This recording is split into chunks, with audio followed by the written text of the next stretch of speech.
Il me semblait que c'était important que toute l'école soit réunie pour ce moment quand même fort en symbole. Et donc nous, on prône le vivre ensemble toute l'année avec les valeurs de la République dans notre école. Et j'espère dans toutes les écoles que c'est la même chose. Et il me semblait que pour la prévention et la répression des crimes de génocide, il me semblait que toute l'école devait être présente parce qu'on en parle avec les enfants toute l'année. C'est quelque chose quand même qui est profondément ancré chez nous. Ça reste une grande souffrance pour beaucoup de familles encore. Donc c'est quelque chose qui n'est pas...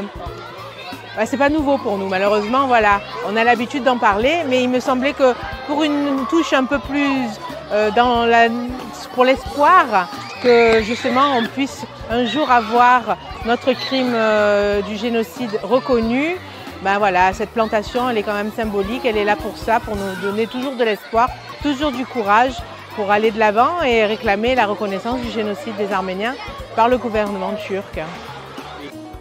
Bonjour à tous, bonjour à toutes et bonjour à tous. C'est impressionnant cette assemblée et ça fait vraiment plaisir. Je suis Gilbert Derderian, le président de la région Méditerranée de l'Institut des hautes études du ministère de l'Intérieur. C'est dans ce cadre que vous nous accueillez, dont je voulais d'abord remercier toute la gouvernance d'Amaskaïd, de son président jusqu'à sa directrice et les enseignants, pour nous accueillir, pour avoir osé ce colloque. Les élèves, de vous voir tout cela nous fait plaisir parce que nous travaillons pour vos générations et pour les générations futures de manière à faire en sorte qu'il y ait un vivre ensemble et que l'on puisse prévenir effectivement ces crimes odieux. Alors, l'Institut des hôtes du ministère de l'Intérieur effectivement est une association. Et nous avons effectivement une association nationale des auditeurs, c'est pour ça qu'on l'appelle ANA, Sécurité Justice, qui regroupe toutes les personnes qui ont suivi les sessions, dont une session jeune. Nous avons des journalistes, nous avons aussi bien des entrepreneurs et nous avons aussi une session jeune, ce qui nous permet, quand vous allez regarder le programme, de voir qu'il y a de l'histoire, il y a de la géopolitique, il y a des sciences, toute une diversité qui fait qu'on arrive à mieux comprendre un phénomène. Cet arbre que nous plantons dans les écoles, c'est l'arbre du courage et de l'espoir. Chacun peut avoir le courage et l'espoir de s'opposer à la haine de l'autre, de s'opposer à la xénophobie, c'est-à-dire la haine de l'autre en fonction de sa différence, de s'opposer au racisme et de considérer que l'autre existe en tant qu'être humain. Notre classe de 3e va prochainement participer à un colloque sur la prévention et la répression du crime de génocide. C'est une occasion importante de s'engager dans un débat essentiel pour la justice internationale et les droits de l'homme. La prévention et la répression du génocide permettent aussi de favoriser la reconstruction des sociétés après un génocide, lorsque les responsables sont jugés et que les réparations sont mises en place. Il convient de souligner qu'un des défis contemporains est de veiller à ce que les crimes de masse, quel que soit le contexte, ne soient ni oubliés ni répétés et que les droits de l'homme et de la dignité humaine soient protégés à travers le monde. Planter cet arbre aujourd'hui est donc important.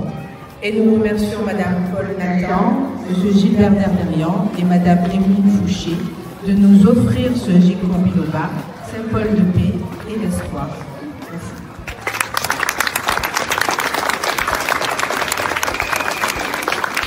Qu'est-ce qui vous a amené à faire ceci dans notre école? Il faut absolument s'occuper des jeunes. Vous êtes les futurs cadres de demain.